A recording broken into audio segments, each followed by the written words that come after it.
we're here at the Underwood farm at Moorpark. We brought the girls here for spring break, and we were yesterday at Springtopia for spring break, so I hope you guys saw those videos.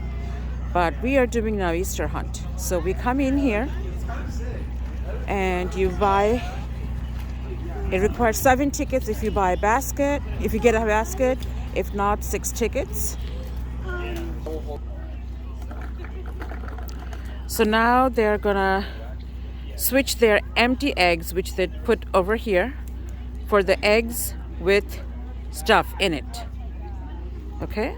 They left, so I'm gonna show you around a little bit. So if you guys wanna come in, that's the rule. Again, so you come in, you give them 6 tickets if you already have a basket. If you don't have a basket, you can have one, so it'll be 7 tickets instead of 6. Then you see they have egg all around here. You go and you pick all the eggs. You can go back in and out as many times as you want.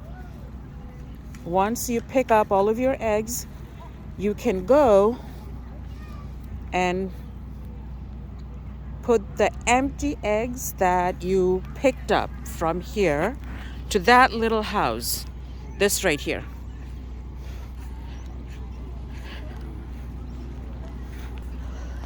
So this is where you will bring your egg, and you'll put the egg right in there. See? Then you come back this way. You did? Awesome. Did you pick the colors you want? So you come here, and these are the eggs filled with candies and toys and etc. I think the system is great. Okay.